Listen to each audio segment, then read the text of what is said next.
akan memaparkan terkait analisis pemikiran Anna Robert Jacques Turgot 1727 dan implikasinya bagi pembangunan ekonomi Indonesia.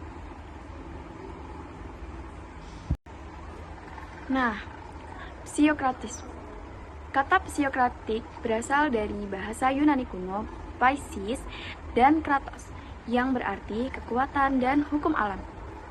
Teori psiokratisme ini muncul di Prancis pada abad ke-18. Teori ini menyatakan bahwa pertanian adalah satu-satunya sumber kekayaan. Nah, apa sih yang melatar belakangi teori ini? Yang pertama, yakni pembangunan ekonomi menjadi fokus utama dalam kajian ilmu ekonomi. Kedua, terdapat perbedaan pandangan antara ekonomi pasar bebas dan intervensi negara. Yang ketiga, pemikiran ekonomi klasik masih relevan dalam menghadapi tantangan global. Yang terakhir, Indonesia membutuhkan strategi pembangunan yang mendorong pertumbuhan dan pemerataan. Untuk tokoh pemikiran ekonomi ini ada dua, yakni Anna Robert Jacques Turgot 1727 hingga 1781, di mana beliau merupakan tokoh ekonomi klasik yang menekankan kebebasan pasar dan efisiensi ekonomi. Yang kedua yakni Thomas More 1571 hingga 1641. Tokoh Thomas More merkantilisme ini yang menekankan peran negara dan surplus perdagangan. Nah, untuk pemikiran Anna Robert Jacques Turgot ini, yang pertama, kebebasan ekonomi sebagai dasar pertumbuhan. Yang kedua, pasar mampu mengatur dirinya sendiri secara alami. Yang ketiga, produktivitas dan modal sebagai faktor utama kemakmuran. Yang keempat, ia menolak intervensi pemerintah yang berlebihan. Dan yang terakhir, ia juga mendukung deregulasi dan kemudahan berusaha. Nah, untuk pemikiran Thomas More, yakni merkantilisme, yang pertama, kekayaan negara diukur dari surplus perdagangan. Kedua, negara berperan aktif dalam mengatur ekonomi. Yang ketiga, mendorong ekspor dan membatasi impor. Yang keempat, mendukung proteksionisme dan monopoli perdagangan. Dan yang terakhir, pemerintah menjadi pengendali utama aktivitas ekonomi. Nah, sekarang kita akan membahas tentang perbandingan pemikiran kedua tokoh tadi.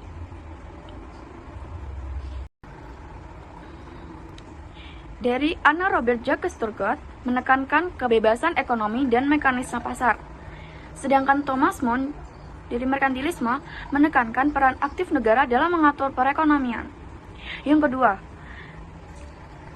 dari Anna Robert Jacques Turgot, pertumbuhan ekonomi terjadi secara alami tanpa intervensi negara berlebihan. Sedangkan Thomas More, kekayaan negara diukur dari surplus perdagangan luar negeri. Yang ketiga, dari Anna Robert Jacques Turgot, produktivitas, tenaga kerja, dan efisiensi pasar menjadi sumber kemakmuran. Sedangkan dari Thomas More, mendukung proteksionisme, pembatasan impor, dan monopoli perdagangan. Nah, yang terakhir, dari Anna Robert Jacques Turgot, negara berperan terbatas sebagai penjaga ketertiban dan hukum. Sementara dari Thomas More, negara berfungsi sebagai pengendali utama aktivitas ekonomi. Nah, untuk metode penelitiannya, saya menggunakan pendekatan kualitatif deskriptif. Metode yang saya gunakan adalah studi literatur. Sumber-sumber data yang saya hasilkan berasal dari, yang pertama, buku pemikiran ekonomi klasik, yang kedua, jurnal ilmiah nasional dan internasional, yang ketiga, data resmi BPS dan World Bank. Untuk teknik analisisnya, saya melakukan dengan membandingkan pemikiran Anna Robert Jacques Turgot dan Thomas More. Hasil analisis yang digunakan untuk menilai relevansi pemikiran ekonomi klasik terhadap pembangunan ekonomi Indonesia saat ini. Nah, sekarang kita masuk ke studi kasusnya. Saya memuat studi kasus kemudahan berusaha dan pemberdayaan UMKM di Indonesia. UMKM merupakan tulang punggung perekonomian nasional. Kontribusi UMKM ini mencapai lebih dari 60% produk domestik bruto atau yang biasa disebut PDB, menyerap sebagian besar tenaga kerja nasional, terutama sektor informal. UMKM ini berperan dalam 1. Mengurangi pengangguran. 2. Mendorong pemerataan pendapatan. 3. Menggerakkan ekonomi daerah. Nah, UMKM juga menjadi sektor yang paling terdampak oleh perubahan kebijakan ekonomi. Nah, ternyata UMKM juga mengalami beberapa permasalahan di Indonesia. Di antaranya, proses perizinan dan birokrasi masih relatif rumit. Lalu, akses pembiayaan dari lembaga keuangan juga terbatas. Rendahnya tingkat teknologi dan inovasi produk. Yang keempat, persaingan dengan produk impor yang lebih murah. Yang kelima, ketergantungan pada bahan baku impor di beberapa sektor UMKM. Nah, sekarang kita masuk ke implikasi pemikiran Turgot dan Thomas Mun terhadap UMKM. Kita bahas ke implikasi pemikiran Anna Robert Jacques Turgot dulu. Yakni, yang pertama, deregulasi ekonomi untuk mempermudah pendirian dan pengembangan UMKM. Yang kedua, penyederhanaan perizinan usaha dan pengurangan hambatan birokrasi. Yang ketiga, penciptaan iklim usaha yang kompetitif melalui mekanisme pasar bebas. Yang keempat, mendorong efisiensi produksi, inovasi, dan peningkatan produktivitas UMKM. Dan yang terakhir, peran pemerintah dibatasi sebagai fasilitator dan penjamin kepastian hukum. Sekarang kita masuk ke implikasi pemikiran Thomas Mun dari merkantilisme. Yang pertama, yakni perlindungan UMKM dari persaingan produk impor yang tidak seimbang. Yang kedua, kebijakan pembatasan impor pada sektor-sektor strategis. Yang ketiga, dukungan negara melalui subsidi, insentif, dan kebijakan fiskal.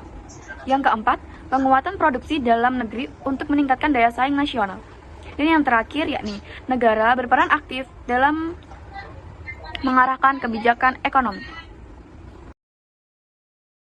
Nah, relevansi bagi pembangunan ekonomi di Indonesia.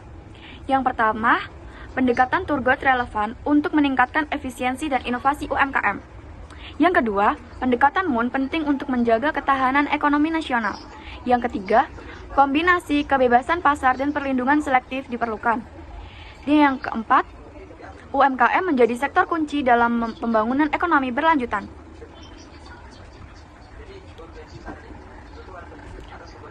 Nah, kesimpulan dari analisis yang telah saya lakukan yakni pemikiran ekonomi klasik Anna Robert Jacques Turgot dan Thomas Mun masih sama-sama relevan dalam konteks pembangunan ekonomi modern. Turgot menekankan pentingnya kebebasan pasar, efisiensi ekonomi, dan minimnya intervensi pemerintah.